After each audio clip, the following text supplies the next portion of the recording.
कभी कभी आपने महसूस किया है जब किसी अपने की मौत के बाद घर में एक अजीब सन्नाटा छा जाता है। ऐसा लगता है जैसे दीवारें भी सांस रोक लेती हो और समय समय बस रुक जाता है। उस समय ना आंसू आते हैं ना आवाज निकलती है, बस एक सोच दिमाग में घूमती रहती है, काश हमने एक और बार देख लिया। पटना के एक पुराने घर में भी कुछ ऐसा ही हुआ। दो भाई, एक बूढ़ी दादी और उनके दादाजी जो सुबह तक घर में थे और शाम होते होते सिर्फ याद बन गए। पर कहना आसान है, जाने देना नहीं। और जब कोई इमोशन में आके मत जाओ बोल देता है तो कभी कभी वो शब्द इतने भारी पड़ जाते हैं कि जाती हुई आत्मा भी लौट आती है। ये कहानी उन्हीं शब्दों से शुरू होती है, एक छोटी सी भूल जो दो जिंदगियों को बदल देती है। ये कहानी है रोहित और अमन की और उनके घर की, जहां एक राख ने उन्हें जिंदा तो रखा पर चैन से जीने नहीं दिया। नमस्कार दोस्तों, आप सुन रहे हैं the horror show by Karnik. आज के एपिसोड में आपका स्वागत है। इस एपिसोड में आप जो सुनने वाले हैं वो हमें रोहित ने भेजा है। ये एक रियल और हॉरिफाइंग इंसिडेंट है, जैसा उन दोनों भाइयों ने एक्सपीरियंस किया। हम यहाँ कोई फेक न्यूज या भूत प्रेतों को बढ़ावा नहीं देते हैं, ना ही हम किसी पैरानॉर्मल चीजों में पढ़ने की सलाह देते हैं। हम सिर्फ आपकी कहानियां, आपकी सच्चाई और आपके एक्सपीरियंसेस को दुनिया तक पहुंचाते हैं, ताकि लोग समझ सकें कि हर कहानी सिर्फ इमेजिनेशन नहीं होती। कुछ रातें, कुछ जगहें अपने अंदर सच छुपाकर रखती हैं। अगर आपके घर में, आपके शहर में या फिर आपके दिल में कोई ऐसी कहानी बसती है, कोई राज, कोई अनुभव, कोई अनकही बात, तो मुझे लिख भेजिए। ईमेल आपकी स्क्रीन पर है या फिर आप मुझे इंस्टाग्राम पे डीएम भी कर सकते हैं, लिंक डिस्क्रिप्शन में है। तो बिना किसी देरी के आज का एपिसोड शुरू करते हैं। पटना के उस पुराने घर में उस दिन हवा थोड़ी ठंडी थी, पर ठंडक से ज्यादा अजीब था वो सन्नाटा जो दीवार में घुस गया था। घर के बीचों बीच ड्राइंग रूम, जहां चारपाई के पास रखी पुरानी घड़ी की सुई 2:25 पर अटकी हुई थी, जैसे समय ने यहीं रुककर हाथ जोड़ लिए हों। दादाजी को सब बाबूजी कहते थे। उसी शाम उनकी मौत हुई थी। दादी वहीं सफेद दुपट्टे में दरवाजे की तरफ ताक रही थी, जहां से सुबह आने जाने वालों का सिलसिला चालू था। रोहित, घर का बड़ा बेटा, आंखों के नीचे हारा सा थकान लिए अपने ऑफिस की सफेद शर्ट में बैठा था, जैसे नींद और रोना दोनों उस पर बोझ बनकर टूट पड़े हों। अमन, घर का छोटा बेटा, जिसका दिल ज्यादा नाजुक था और जुबान सच्ची, बाबूजी के तकिए को अपनी गोद में पकड़कर चुप बैठा था। उसके होंठ हिले बिना आवाज के कुछ कह रहे थे। दादी की सांसों में वो बेचैनी थी। वो बार बार पूजा घर की तरफ देख लेती, जहां पीतल का छोटा सा कलश रखा रहता था, पर आज उनकी नजर हर चीज से फिसलकर वापस उसी चारपाई पर लौट रही थी जिस पर दादाजी लेटा करते थे। घर में जो लोग आए थे वो सब अपने आप में धीरे धीरे बोल रहे थे, जैसे जरा भी जोर से बात करेंगे तो कुछ गलत हो जाएगा। सुबह शाम का मंत्र होगा, किसी ने धीरे से कहा। दाह संस्कार की तैयारी हो चुकी है। पंडित जी ने नर्म से आशीर्वाद देकर सिर झुकाया। रोहित ने बस इतना कहा, ठीक है, और नजर झुका ली। घर के अंदर मौत शोर नहीं कर रही थी, वो सिर्फ बैठी थी चुप और अपनी मौजूदगी का एहसास करा रही थी। दोपहर तक घर के अंदर रिश्तेदार और पड़ोसियों का आना जाना बढ़ता गया। दादी टूट चुकी थी, पर टूटने का भी एक तरीका होता है। कभी कभी वो चुप रहकर पल्लू में मुंह दबा लेती, तो कभी अचानक उठकर कुर्सी पे बैठ जाती और बीच बीच में धीरे से बोल देती, अब किसको डांटोगे इतनी सुबह। उनके अल्फाज हवा में ठहर जाते। रोहित सबको फोन कर रहा था और साथ साथ में दादी को पानी भी पिला रहा था। अमन पूरे घर में बिना आवाज के इधर से उधर घूम रहा था, न जाने वो क्या ढूंढ रहा था। पंडित जी आए चंदन की टिक्की, कपूर और लाल धागे के साथ। उन्होंने नरमी से कहा, बेटा, अंतिम संस्कार से पहले कुछ बातें याद रखना। जब कल अस्थियां उठाने जाओगे और परसों सुबह विसर्जन होगा, तब पीछे मुड़कर मत देखना, और सबसे जरूरी, इनका नाम मत लेना। दादी ने यह सुनते ही हाँ में सर हिलाया, पर उनकी आंखों में डर की एक छोटी सी लौ चमक उठी और 2 पल बाद बुझ गई। इसके पीछे का कारण क्या है पंडित जी? रोहित ने धीमे से पूछा। पंडित जी ने नजर झुकाई। विदाई का वक्त होता है बेटा, पुकारने का नहीं। जब बोल दिया जाता है जाओ, तो वापस बुलाया नहीं जाता। नाम लेने से रिश्ता छूटने के बजाय अटक जाता है। घर में 2 रात और बीती और दोनों रातों में लोगों के बीच बैठे हुए भी सबको कहीं ना कहीं बाबूजी की आदतें याद आती रही। सुबह का तुलसी को पानी देना, वरांडे में बैठकर सूरज की पहली रोशनी पर आंखों को आधा बंद करना, रेडियो की हल्की खर्र खर्र में अखबार पढ़ना। अजीब सी बातें भी होने लगी थी। पूजा घर का दिया बिना हवा के 2 बार मंडराकर बुझ गया। तीसरे दिन जब विसर्जन के लिए निकलने का समय आया, तो दोनों भाइयों को घर के बड़ों ने कुछ बातें बताई। वो बोले कि जो भी कुछ खरीदोगे उनके लिए भी खरीद लेना।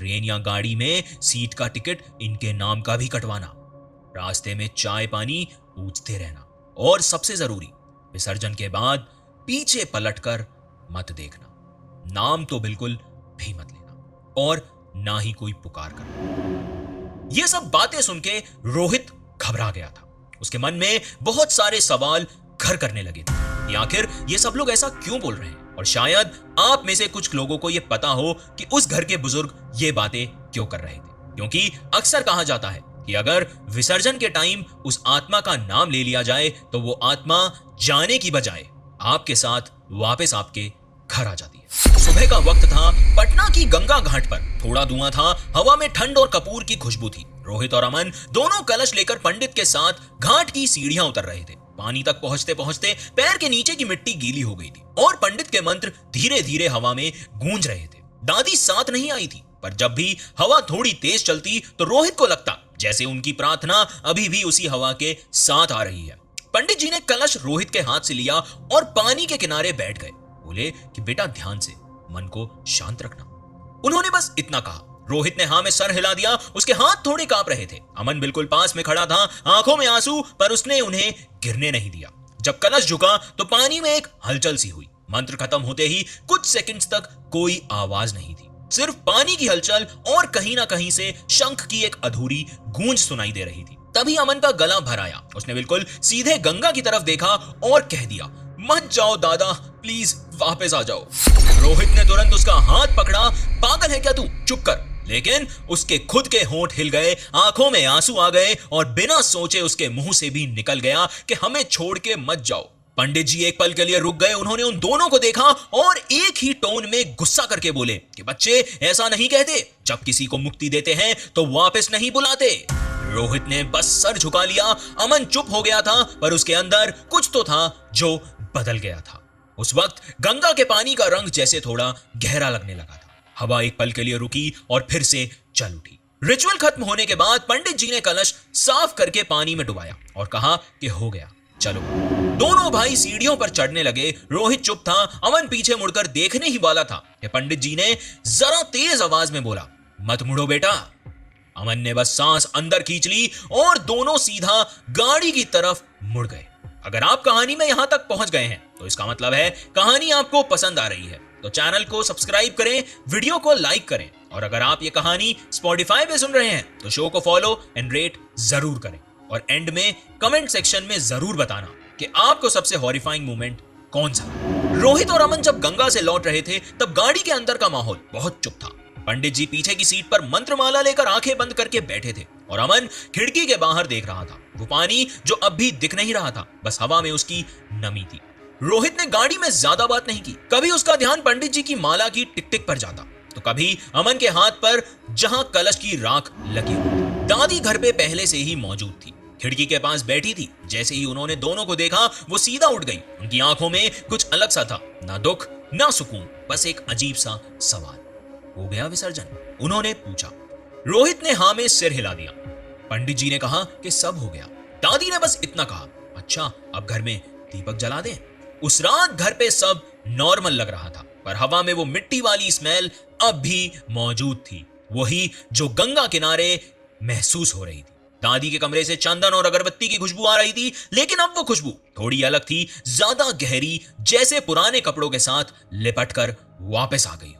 अमन रात को ड्राइंग रूम में गया जहां दादाजी की कुर्सी रखी थी। कुर्सी थोड़ी सी हिल रही थी, जैसे कोई अब भी उठकर गया हो।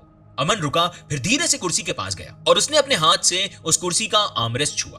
कुर्सी रुक गई। रोहित ने पीछे से आवाज दी, अमन सो जा यार, दादी भी रेस्ट कर रही हैं। अमन ने बस हाँ में सर हिलाया, पर वो जब ऊपर के कमरे में गया तो एक बार पीछे मुड़कर देखता है, कुर्सी वापस हिल रही थी, बहुत हल्की सी। उसने कुछ नहीं कहा, दरवाजा बंद कर दिया। लेकिन उस रात नींद दोनों भाइयों को बिल्कुल नहीं आई। अगली कुछ रातों तक घर में सब ठीक था, कम से कम ऊपर से। रोहित ने अपने काम पे ध्यान लगाने की कोशिश की और अमन ज्यादा वक्त दादी के साथ बिताता, पर उस घर में कुछ ऐसा था जो नजर नहीं आ रहा था, लेकिन महसूस हो रहा था। एक दिन तो तुलसी का छोटा सा तना मुरझा के टूट गया, बिना किसी हवा के। दादी ने बस इतना कहा, तुलसी जब बिना वजह मुरझाए ना तो समझ लो घर में कोई रुका हुआ है। रोहित ने उनकी बात को सीरियसली नहीं लिया, पर उसके मन में भी कई सारे सवाल उठ रहे थे। उस रात बारिश हो रही थी, बिजली कभी आती कभी चली जाती। अमन ने अपने रूम की खिड़की बंद करते हुए देखा, नीचे वरांडे में दादाजी की कुर्सी रखने की जगह खाली थी। उसने सोचा कि रोहित ने शायद कुर्सी हटा दी होगी, पर जब वो नीचे पानी लेने गया तो कुर्सी वहीं थी। कुर्सी पे बूंदें गिर रही थी, पर कपड़ा बिल्कुल सूखा हुआ था। ये उतना ही स्ट्रेंज था जितना आपको सुनने में लग रहा है। अमन ने कुर्सी के पास जाकर देखा तो उस पर एक छोटी सी लकड़ी की छड़ी रखी थी। दादाजी की वॉकिंग स्टिक थी। वो वही थी, वही जिसमें उनके हाथ के निशान पड़े रहते थे। अमन ने स्टिक उठाई और सीधा दादी के कमरे में गया। ये स्टिक वापस कैसे आ गई दादी? दादी ने आंख उठा के देखा तो एक पल के लिए चुप हो गई। बेटा, मैंने तो उसे जलते हुए देखा था, उन्होंने बस इतना कहा। रोहित घर आया तो अमन ने सब बताया। रोहित ने उसके कंधे पर हाथ रखा। अमन, हम सब टेंशन में हैं, दिमाग कुछ ज्यादा सोच रहा है, थोड़ा रिलैक्स करें। अमन ने हाँ में सर हिला दिया, लेकिन उसके अंदर डर घुस चुका था। रात को जब सब सो रहे थे तब बरामदे से एक आवाज आई, ठक ठक ठक, जैसे कोई वॉकिंग स्टिक लेकर चल रहा हो। अमन ने पहली बार में सोचा सपना होगा, पर आवाज दोबारा आई, इस बार थोड़ी ज्यादा क्लियर। उसने ब्लैंकेट हटा के देखा, कमरे का दरवाजा थोड़ा सा खुला हुआ था। हवा नहीं थी, पर पर्दे हिल रहे थे। उसने डर के साथ दरवाजा बंद कर दिया और बेड पर चला गया। सुबह वो उदास था। दादी ने पूछा, क्या हुआ बेटा, तू ठीक नहीं लग रहा? अमन ने बस इतना बोला, कुछ आवाज आई थी कल रात। रोहित हंसा, आवाज? हवा में सब कुछ? क्या अमन, क्या बोल रहा है? दादी ने हाथ जोड़ लिए, बच्चे ऐसे नहीं बोलते, जो सुना वो सुना, अब वो घर के अंदर है। रोहित ने इरिटेट होके कहा, बस करो दादी यार, अभी तो विसर्जन हुआ है, अब कोई भी बात मत बढ़ाओ, जो होना था वो हो गया। पर दादी चुप नहीं। बेटा, कुछ तो रह गया है, वो गए नहीं है, उसका मन अभी भी यहीं अटका हुआ है। उस रात उन्होंने सब लाइट्स ऑन छोड़ी। अमन ने बोला, भाई क्या हमें कुछ गलत बोला गंगा में? रोहित ने कुछ नहीं कहा, उसने सिर्फ एक लाइन बोली, सो जा, सुबह सब नॉर्मल हो जाएगा। अगली सुबह रोहित सबसे पहले पूजा घर के पास गया। उसने सोचा था कि कल रात का दिया फिर से जलाएगा, तुलसी में पानी डालेगा ताकि घर में शांति वापस आ सके। पर जैसे ही उसने पूजा घर का पर्दा हटाया, उसके पैर एकदम जम गए। आगे रखे छोटे तख्त पर एक पीतल का कलश रखा था, बिल्कुल वैसा ही जैसा उन्होंने गंगा में विसर्जित किया था। कलश के किनारे पर पानी के सूखे बूंद चिपके हुए थे, जैसे अभी कुछ वक्त पहले वो भीगा हो। रोहित ने झुककर देखा, उसके अंदर कुछ था, एक मिट्टी जैसा रंग, कुछ राख के टुकड़े और थोड़ा सा कपूर की महक। उसका गला सूखता जा रहा था। अमन उस वक्त नीचे आया, उसने बस इतना देखा और उसके मुंह से निकल गया, ये यहाँ कैसे आया? रोहित कुछ नहीं बोल पाया। उसने कलश को हाथ लगाने की कोशिश की, पर जैसे ही उसकी उंगली के किनारे तक गई, कलश थोड़ा हिल गया। अमन ने तुरंत पीछे कदम लिए। भाई ये तो वही कलश है ना? रोहित ने धीरे से कहा। हाँ, पर ये तो हमने गंगा में छोड़ दिया था ना? दादी ने आवाज लगाई कि क्या हुआ बेटा? रोहित ने तुरंत पर्दा बंद कर दिया। कुछ नहीं दादी, आप आराम करो। पर दादी के पैरों की आहट आ गई थी। वो सीधा पूजा घर तक पहुंच गई। उन्होंने पर्दा खोला, कलश देखा और 2 कदम पीछे हट गई। ये कलश तो विसर्जन में गया था, उन्होंने हल्की आवाज में कहा। उनकी आंखों में आंसू नहीं, डर झलक रहा था। 2 घंटे बाद रोहित ने पंडित जी को बुलाया। पंडित जी आए, कलश को देखा और कुछ देर तक चुप रहे। फिर उन्होंने हाथ जोड़कर कहा कि तुमने उन्हें रोक दिया है, उनका नाम लिया था, उन्हें वापस बुलाया था, अब वो जा नहीं पा रहे। रोहित ने कलश को कपड़े में ढक दिया। अब क्या करना होगा पंडित जी? पंडित जी ने कहा कि कल सुबह एक विधि करनी पड़ेगी, पर तब तक इसे यहाँ रखो और किसी भी हाल में इसे हाथ मत लगाना। उन्होंने जाते जाते एक और लाइन बोली कि अगर कुछ आवाज सुनो या महसूस करो तो जवाब मत देना, बस दिया जलाए रखो। रात में दिया जल गया, पर उसकी लौ सीधी नहीं थी, बार बार झुक जाती थी, जैसे हवा कोई और दिशा से आ रही हो। अमन ने दादी से कहा कि दादी आपने सुना? लगता है कोई चल रहा है वरांडे में। दादी ने आंख बंद की। वो चल नहीं रहे बेटा, वो अभी भी यही है। घर में सब कुछ बदलने लगा था। वो रात तो जैसे तैसे कट गई थी। सुबह का सूरज अभी भी वैसे ही चढ़ा था, पर उसकी रोशनी अब कमरों तक नहीं पहुंच रही थी। दीवार पे लटके कैलेंडर के पन्ने हिलते रहते, जैसे हवा अंदर से किसी और दिशा से आ रही हो। दादी का बोलना कम होता जा रहा था और अमन अब वो नहीं था जो पहले जैसा था। उस सुबह पंडित जी तो नहीं आए। उन्होंने कहा कि उन्हें बहुत जरूरी काम आ गया है, और उसी बीच 3 दिन का गैप आ गया था। और उस गैप के बीच अमन के साथ जो कुछ हुआ वो सुन के आपकी रूह कांप जाएगी। हर सुबह वो वहीं बैठने लगा जहां दादाजी बैठकर चाय पिया करते थे, अखबार पढ़ा करते थे। फिर एक दिन रोहित ने सुना कि अमन के कमरे से कुछ अजीब सी आवाजें आ रही है। तो रोहित ने अंदर झांक कर देखा। अमन एक फोटो के सामने बैठा था, बिल्कुल सीधा, और उसके होंठ हिल रहे थे, लेकिन बिना आवाज के। पहले रोहित ने सोचा कि शायद वो प्रार्थना कर रहा होगा, पर जब उसने थोड़ा और ध्यान से सुना तो एक साफ लाइन सुनाई दी, दादा अब कोई परेशान नहीं करेगा, मैं यही हूं। रोहित पीछे हट गया। उस रात वो सोते हुए भी अमन के कमरे से हल्की सी खर खर सुनता रहा। 2 दिन बाद दादी की तबीयत खराब होने लगी। उन्हें सांस लेने में दिक्कत थी। डॉक्टर बुलाया गया। डॉक्टर ने स्टेथोस्कोप लगाया और बस इतना बोला, दबाव थोड़ा ज्यादा है पर सब नॉर्मल है। रोहित ने पूछा, क्या उन्हें हॉस्पिटल ले जाना पड़ेगा? डॉक्टर ने कहा, नहीं, घर में ही रेस्ट कराइए, पर उनके आसपास शांति रखिए। रोहित के दिमाग में बस एक बात गूंजती रही, शांति। उस रात रोहित ने अमन के कमरे का दरवाजा खुला देखा। अंदर से दिए की रोशनी झलक रही थी। उसने अंदर जाने से पहले एक बार बुलाया, अमन। कोई जवाब नहीं आया। जैसे ही उसने दरवाजे को धक्का दिया, अंदर से एक ठंडी हवा उसके चेहरे पर टकराई। अमन फोटो के सामने बैठा था, आंखें बंद। उसके हाथ में दादी की कमरबंद का एक टुकड़ा था, वही जो उनकी शादी के समय दादाजी ने दिया था। रोहित ने गुस्से में पूछा, ये कहां से मिला तुझे? अमन ने आंखें खोली और धीरे से कहा, दादाजी ने दिया है। बोला, अब दादी का बोझ मैं उठाऊंगा। रोहित का खून सूख गया। उसने हाथ आगे बढ़ाया और अमन के कंधे को पकड़ना चाहा, पर उसके हाथ लगाते ही अमन ने उसकी तरफ देखा। उसकी आंखों में कुछ ऐसा था जो पहले कभी नहीं देखा था, एक ठहराव, एक उम्र जो उसकी नहीं थी। भाई तुझे क्या हो गया? दादा कह रहे हैं तुम्हें अब रुकना नहीं चाहिए, तुम्हारा काम खत्म हो गया है। उसके बाद कुछ सेकंड्स तक सिर्फ साइलेंस था। फिर दादाजी के रूम में रखी कुर्सी अपने आप हिलने लगी। दादी ने नीचे से पुकारा, रोहित क्या हुआ बेटा? ये आवाज कैसी आ रही है? पर रोहित कुछ बोल ही नहीं पाया। उसकी नजर अमन पर थी, जो अब फिर से आंखें बंद करके मंत्र जाप कर रहा था, बिल्कुल वैसे ही जैसे दादाजी करा करते थे। सुबह तक रोहित ने खुद को समेट लिया। उसने पंडित जी को फोन लगाया और बस एक ही लाइन बोली, वो गए नहीं है और अब अमन भी जा रहा है। पंडित जी आप प्लीज आज ही घर आ जाइए। अगली सुबह जैसे ही दरवाजा खुला, पंडित जी सीधा अंदर आए। उनके चेहरे पे नींद का असर था, लेकिन आंखों में घबराहट छुपी थी। पंडित जी ने चुपचाप रोहित की पूरी बात सुनी। फिर एक पल के लिए उनका चेहरा बिल्कुल ब्लैंक हो गया। उन्होंने धीरे से कहा, यह सब एक बात दिखाता है बेटा, उस आत्मा को जाने नहीं दिया गया। तुम दोनों ने उन्हें वापस बुलाकर बहुत बड़ी गलती कर दी। अब चिंता मत करो, मैं आ गया हूं, सब सही कर दूंगा।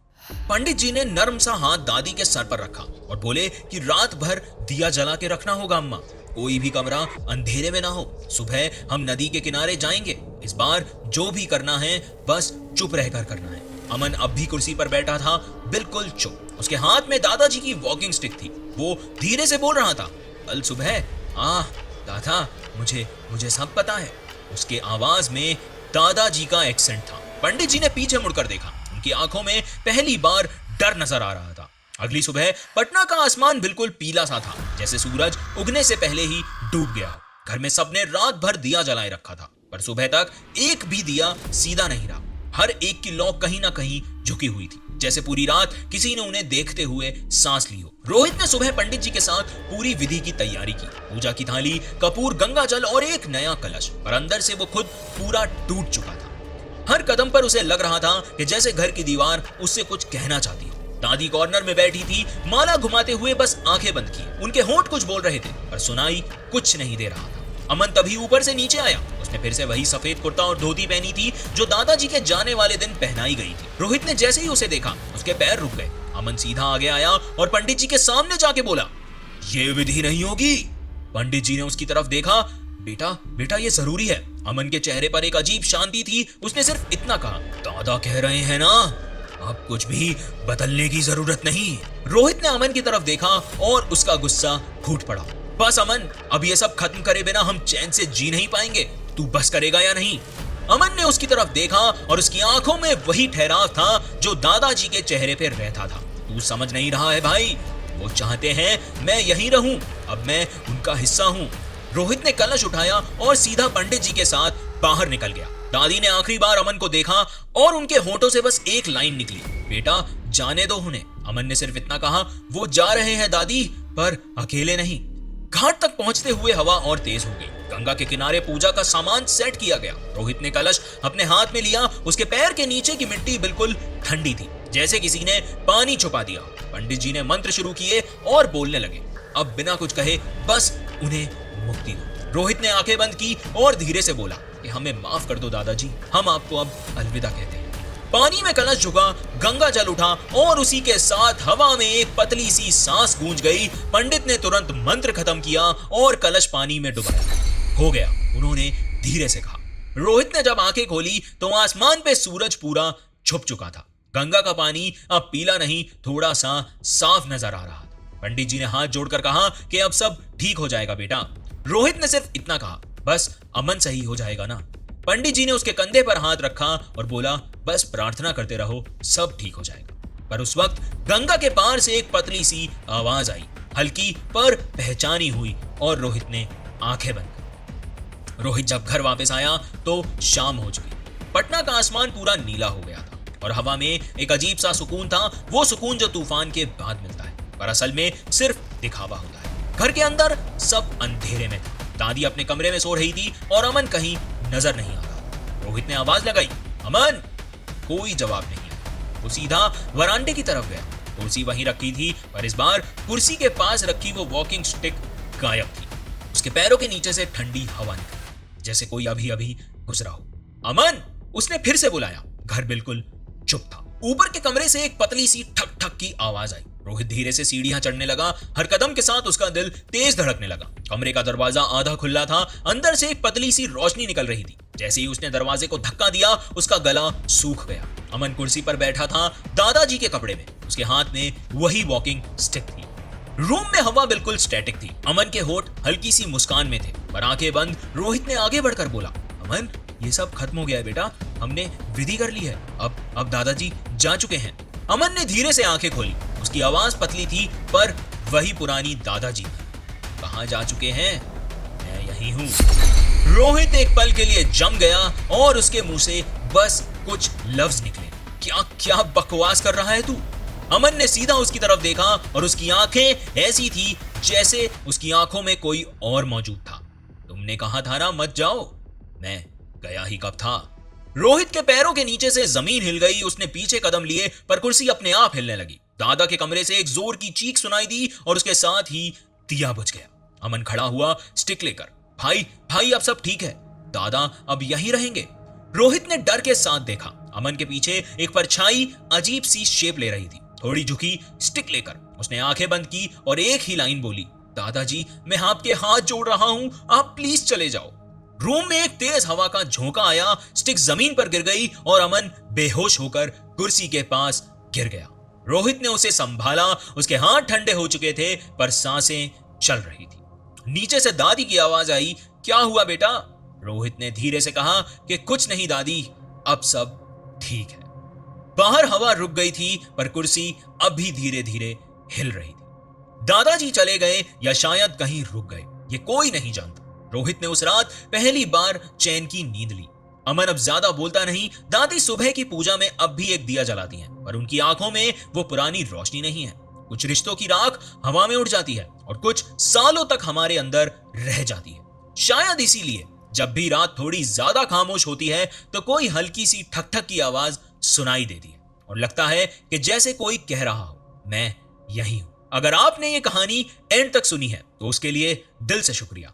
ऐसी कहानियां सुनना आसान नहीं होता। हर कहानी के अंदर एक सच छिपा होता है, कोई याद, कोई अफसोस या कोई आत्मा जो अब भी अपना घर ढूंढ रही होती है। अगर आपके घर, आपके शहर या आपके दिल में भी कोई ऐसी कहानी बसती है, कोई राज, कोई अनुभव, कोई अनकही बात, तो मुझे लिख भेजिए। आप मुझे ईमेल कर सकते हैं या फिर इंस्टाग्राम पर अपनी कहानी शेयर कर सकते हैं। शायद आपकी कहानी the horror show by Karnik पर अगला एपिसोड बन जाए। और हाँ, अगर आपको यह कहानी पसंद आई तो वीडियो को लाइक करें, चैनल को सब्सक्राइब करें और कमेंट सेक्शन में बताएं कि इस कहानी में सबसे डरावना पल कौन सा था। और अगर आप ये कहानी स्पॉटिफाई पे सुन रहे थे तो शो को रेट एंड फॉलो जरूर करें, क्योंकि यहाँ हर हफ्ते एक नई कहानी आपका इंतजार करती है। मैं हूं कर्णिक और ये थी आज की कहानी। मिलते हैं अगले एपिसोड में एक नई कहानी के साथ। तब तक अपना ध्यान रखो और प्रेत आत्माओं से दूर रहो। धन्यवाद। आप सुन रहे थे the horror show by Karnik.